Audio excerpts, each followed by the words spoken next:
the technical amount of what I have been told by professionals is 1 in 72 people. But, you know, it's... So how much percent would that be? About 1.5%. So 50-50? No, 1.5% isn't 50-50. Oh, Yeah. 1.5%. Yeah. So, but that's, as far as we know, that's Let the me see what same 1 in all over the 72 world. people would be Yeah. like. So the number of autistic Australians as a percentage of the population is the same as autistic really like Americans or English or anyone else. So, you know, it's really interesting being in the world, a neurotypical world, I'm and trying to figure out actually this math trying to help them understand autism more. Because when it comes down to it, the world is technically run by neurotypicals for neurotypicals. And so I've been helping change that with some of aspects of our work, which has been really cool. That's so little. That's shocking. What's But that? the thing is, if you think about everything that encompasses the world, Encompasses the world. there is technically no normal. And so we are a part of the fantastic pizza that is, you know, humanity. But I know I just got a little bit intense there, I'm sorry. I like it. I like it, honestly. You no worries. think that 1.5% is so little? Is I what mean, you that mean? 1 in 72 people looks small to me. Well, we're special. Yes, but the thing is that we have a community that comes together that is all about what we love, and that is we share some fantastic things, whether it's about our senses or how we think or the way we talk. You know, Jewish people are like 1 in 75 in America. 1 in 70. Oh, And I hello. celebrate Jewish holidays. Okay, well, I we're- celebrate Hanukkah. well, autistic people are as common as Jewish people. And you feel like there's Jewish people all around you, right? There's autistic Yeah. people all around you too? Yes, they're. But I thought that 1 in 72 would be a small average. No, you got to think of Well, it isn't small here. I mean, you go somewhere where there's a lot of us. It's just like you go to a synagogue, it's full of Jewish people. You go to What's- a grocery store, and it's not. What's your name? My name is Eric. Eric. Okay, so if we think, I think one of the things that being on the spectrum that we do a lot is we compare. Yeah, I In do a lot of Australia, we've got to comparing. think of compare the pair. Same age, same income. If we keep comparing our lives to everyone else's, we're never really truly living our own lives. And so, as much as it'd be good to try and find the meta game of how autistic people live, it's really important to find out how our lives are socially in the world of today. Well, here's the story about, comparing lives to other lives. That's not me. I usually compare things to do analyzing. And I like analyzing too. I like to analyze a lot of data.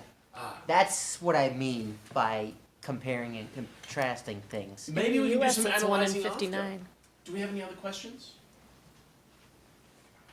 I think we could do He's not going to tear my shirt, is he? No, I it's think not it's very just- Jewish. No, I it's don't not comfortable. It's very nice. It's velour. No, no. Oh, he's like, oh yeah, I like this. Yeah. So, oh. That's what we do. The doodles. Is his name Doodles? Good dude. No, I call it, that's my nickname, I call them the doodles. So that's Cool. 1.69% in this universe. So, come on, like, you know, That's I can answer 1.69% in All right. the You guys US. might have some pressing questions. Yes, off the back. Oh yeah. So Oh yes, the D&D guy. So, right? We Oh, talked wait. about D&D earlier? No, I don't believe so. Oh, sorry, you have a very similar face to Yes. another person I just talked to. Oh, quite alright. Tell me about your work as a teacher's aide. What do you see are, do you work with people who are on the spectrum, while working as a teacher's aide, and what do you feel is the best tool to help them? That is a very good question. Thank you very much for that. So, as a autistic teacher's aide, yes, I do only cater to people on the spectrum. Because I work for Autism Spectrum Australia, they saw that I am very engaging. So they said, why don't you work at a school in the Blue Mountains? Because we know that's where you live. Turned out to be the school that I was bullied in. And so it was kind of like a crisis moment. Do I get more money or do I keep my sanity? I kind of got both. So for being being an autistic person in the world of today, being a teacher's aide, I've realized that just like the old saying goes, and I want you guys to answer it with me, when you've met one person on the spectrum, You've met one person on the spectrum. yes, thank you. Yes. I haven't heard that. She had a Oh, really? question back there. You got to remember that because we're all part of a massive community. She had a question Yes. I have a back there. question. Oh, I've almost finished with the first question. Yep. No, you The, can finish. the best thing to do to help out people on the spectrum is trying to figure out what is the best means to help them. And one of the things that I noticed is that the more that I go and I try and say, "Oi, why aren't you doing the work? Don't talk to such and such, do the work." It causes some really big stressful moments. Oh yeah, If you let go and let them work in their own pace, it's very useful. I gotta leave it to And you guys. sometimes using what they love is helpful too. Up the back. Wait, so what's it like working at the school you were bullied at as a kid? I have trouble going to certain places without having like Vietnam flashbacks. I knew you guys would get that, being like us all enjoying memes, right? And shit posting and what have you. Yeah. Alright, I'll tell you one of my stories. In year 10, I was told by a bunch of kids that there was this shrine outside the science labs, and that if I kissed it, I'd get immortality. Now, to me, I didn't think that it would give you immortality, but I thought it was the cool guys or the cool group's initiation into the actual group. You know, they had to do something a little bit verbose in order to be, you know, accepted as the group. My family, my therapist, they all said, don't do it. They're just trying to make fun of you. I'm like, why would they want to be taking advantage of me? This is like, you know, I haven't done anything bad to them. And so I went and I kissed the shrine and I was humiliated in front of everyone. And yeah, so there are times where you get a bit of PTSD. However, I know that what I'm doing is helping the community and helping these like 10 people that are on the spectrum. So I know that if I'm... Who here likes Spider-Man? I've seen it. So, I recently lost interest. Now, I'm a big fan of the Stan Lee character. Hi there. Hi, sorry I'm late. No, that's okay. That's all right. We're doing question time now, and so if you have any Australian things, What if you know homecoming? Homecoming, I'll get into that in a second. I want to finish her question first. What's your name? I'm Jenna. Jenna. Love it. I had an ex-girlfriend called Jenna. But we're good friends now, so don't worry about it. Jenna. No, because So- I love you too. And, no, but the reason, the reason why I'm asking is because like I had a terrible childhood experience too, and because I went to the same school from 2nd through 12th grade. Yeah. And I hated that school. I get and, that. No, but I could never Yeah. see myself working there. There's a reason why I returned. And so before I say it, what I was going to say about Spider-Man, with great power comes great responsibility. And so as we grow as people, it is our duty to help out those who are just like us. That doesn't mean you have to give up your career and become a teacher's aide like me. So for me, who here has heard of a game called Abe's Odyssey, or the Oddworld series? Okay, we've got one. So in it, it's a horrific tale that it blends X-Files with the Muppets. So you've got these alien guys called the Mudokons that are in a meat processing plant, and they don't know that they're about to be next on the menu. And so a guy called Abe is trying to rescue all of them. And it's very horrific, gory, bloody. And it gave me nightmares for 20 years. 15 years. You gotta get accurate, you know. And so when I was dumped by another girl, I said, we've gone to the like how many dumps I've been through, and it's like, Oh, I've see, been there too. dumps It's horrible. sounds like poo, and so I better stop saying the word feels like dumps. poo. It does feel like poo. That's right. And how we get through it is what makes us good. Resilience, man. Anyway, so for me, I found myself realizing that if the only way that I would get over my fear and my anxiety is if I face the bull. If I went and I completed Abe's Odyssey, I would no longer be afraid of it.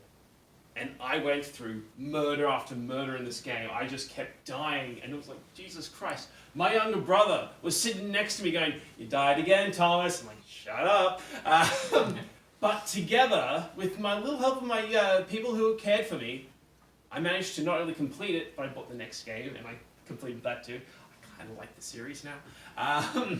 So what I'm saying is, it can't... You got over it? The only way that I was able to get over it, the results might not work for you, but how it worked for me was that I faced it head on, and I said, I'm not leaving here until I get over my fear. And I completed it. The problem is, there are times where I have wanted to go and sue the people who bullied me. I wanted to sue the school that didn't do much when they were bullying me. That's how I feel. Yeah. What I realized is that at this year, I had my year 10, my 10-year reunion, and I could have gone there, and I could have told everyone off. I just want to tell people off. But I realized that I realized that I shouldn't do it because I'm not the person I was back then. Right. What's the passion of yours? Engineering. Engineering. Thank you. I might get into yours. If you think of a question, and I'll use engineering in the response. Trust me, you'll love it. Yeah. Listening to music. Listening to music. Okay. So every musician has to evolve. Otherwise, their music stagnates and they do nothing. Does anyone know who's the longest-running musician right now? Nope. Weird Al Yankovic. You know why? Because he keeps on following the trends that are going on today. He's grown and evolved his stuff. Wow. Is this? Does he Weird Al go Yankovic. Oh! Oh, sorry, I say Yankovic, not Yankovic. Yeah, and so sometimes we need to let go of some of the hurt that's happened to us because there's so much more that we can really enjoy today. Like, you guys are in an awesome community. I cannot believe how big this place is. And, like, I would rather be spending my time enjoying the community of today rather than focusing on the past. Yes. Did you come to the reunion ultimately? I know you didn't tell anyone off, but did you come to the reunion? I didn't go to the reunion. I actually spent my that night with Bria and Jenna. And we just went and we got drunk and we celebrated. Bria is my girlfriend, Jenna is my ex-girlfriend who I'm really good friends with. And the 10-year anniversary of me graduating happened just like a few days ago. And I was there talking to John and everyone else. I'm like, Jesus Christ. Thanks, guys. Oh yeah, it's Alumni Day next Tuesday, so I won't be there because I'll still be here. That's okay. Remember where you are, remember where you're going, because you're much better than the assholes back then. Exactly. Well, when I went to my 10th year anniversary reunion of my boarding school in Rhode Island, the guy who I used to consider my best friend and when I saw him, I woke up, "Oh hi, how are you doing?" I thought he was my best friend, and then he treated me badly. He walked away from me, and he treated me badly. Didn't want to talk to me. Yeah, he treated me very badly. So he's not my friend anymore. That's all right. We're focusing on what we can be, not who we were. But I realized he's not worth part of my life. I don't care. I don't give a shit about him. He's not worth part of my life. Exactly. Now, who's got the next question? Don't be shy. I don't bite. I only nibble. Yes. What year did you graduate? I can't fit engineering into this question. Asking you what That's right. year you 2008. graduated. Okay. What year did you graduate? I graduated from high school this year. Oh, nice. So, you're coming into the big world that this is offering. Nice. Oh, wait. Did you graduate this place or high school? I graduated from high school this June. Nice. June. See, that is weird to me because we go along the actual year itself. And I'm like, you guys go against the year. Yeah. That's me doing ballet. What do you mean you go along the year itself? Do you they end in December? Oh, Yeah, I you see. guys have That's it more in longer. calendar Do year you instead of remember? school year. The end of December. Who's next? Don't be shy. You know, I'll let you know. I do have another. Oh yeah, no, go ahead. No, well, if no one else does. I'm not sure if like this is what I asked before. I asked a similar one. Obviously, like no guy that I've been interested in yet has ever asked me out. Yeah. Why is that? Well, obviously you've only met me today, but No, that's okay. Ian asked you out. yeah, but I So- he wasn't my top. So, are you talking about people that you're interested haven't been reciprocating your Like passion? people that I'm attracted to, Yeah. like no one that I'm attracted to has ever asked me out, and I doubt they ever would in a million years. You know, I would offer you, my answer if I could, and then he could give you his. Yeah. My answer is that,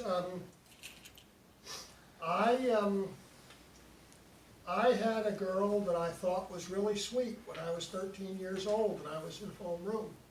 Yeah. And we talked to each other and we would walk to classes Yeah. and I wanted her to be my girlfriend. Yeah. And,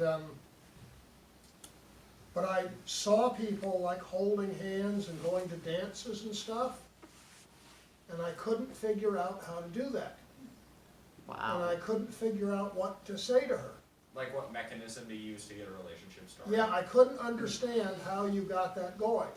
So if you were to say to me, if you and I were those people back there in junior high school and we were 13 years old, Right. and you were saying, I hope he will ask me out, I would have been looking at you thinking, I would like her to be my girlfriend, but I don't know what to do.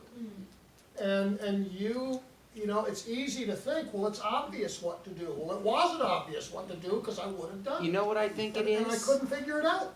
I think I know exactly what it is. You were probably shy to ask her, perhaps. It's not just that it wasn't so much that I was shy because I talked to her every day. And we walked to class and stuff. And then I dropped out of school and I didn't see her. And 3 years later, we got together when she was at college. And then we got romantically involved for the first time and we got married. She's Cubby's mother. And she actually died 4 years ago. Oh. But, Oh, sorry, the dog. but it's, but the thing is, the point of that is that that did work out for me then. And I did not know any more how to get her to ask me out than you know how to get someone to ask you out. And I just wanted to say that this is an incredible mystery for us, and I think we autistic people have a harder time with it. And I don't know why, but I just think we do. So maybe he has a thought. I There's just a- wasn't sure if it had anything to do, like, I wasn't sure if it was because I wasn't pretty enough. I don't think it's anything to do Darling, with never you think not that. being pretty enough, no. There's a hilarious subreddit comment that I remember seeing from Ask Reddit. It's like times when you didn't get it, Yeah. and there was a guy who took a girl back to his her place, and the girl said, "You know, I don't have anyone home right now," and he said, "Oh, cool, you've got the whole place to yourself. Okay, bye." Yeah. And so he didn't recognize it. And sometimes in life, we don't recognize that we have those certain moments that really come into fruition. It We doesn't. can't tell. We Yeah, can't tell exactly. what you're thinking. You can't tell about All right. us, and we can't tell about you. Let me tell you about an embarrassing story of my life. Okay. At the year 12 after party, there was a girl there that I had a crush on, and she made out with me. But it kind of went like a little peck against a goose. It was very embarrassing. I was the chicken. And I started talking to her because I thought she was into me. Who makes out with someone and then, doesn't want to speak with you? And then it turned out that she wasn't into me. And so I asked myself those types of questions. I spent years trying to cultivate a persona of myself that would be most attractive to women. I pounced up my hair. I wore fashionable clothes. I do deodorant because that is obviously a thing that you're supposed to do. In the end, I realized that none of those things really matter, but what they do matter is being a genuinely good, Be yourself. genuinely good human being. You have to wear the right clothes when you're going out. You can't go everywhere in pajamas. That's what old babushkas do. You, by not just being yourself, but being your best self, you are really improving your self-confidence. Some say that confidence is a very attractive trait. I mean, that's how I've tried to force myself to be. But you can't just be confident. Right. You have to be confident in who you are. So you can't just say, "Hello, lovely lady. How are you doing today? Ah, yes. I'm Thomas Kuzma. You might remember me from Fletch Education." No. I do cosplay as Troy McClure from The Simpsons. What you have to realize is that when you sit down with someone and you just have a regular conversation, you're more likely to end up in a relationship with them rather than someone who's going to force it. Because if you try and force something that They won't feel comfortable. Exactly. Yes, on the money. Yeah. When I you think I'm try and mastering force everything. something, you will end up hurting yourself more. It's happened too many times for me. And now that I'm in a relationship with someone who I didn't force it with, everything feels so much more relaxed. Because I feel like all my previous relationships have been forced. Yes. So think about the friends that you have right now. Yes. What makes those friendships fantastic? There's just good people to hang out with, and I feel like I can talk to them about anything. Exactly. Those are the elements you'll want in a relationship as well. Yeah. Because you don't want to be in a relationship with someone who's a complete ass. You don't want to date the next Trump. Okay, You're going to Trump again? Yes, No. I had to make a Trump joke in there. Yeah, that's my main takeout. Now, there were two people here that wanted some questions answered. Yeah. Uh, Right.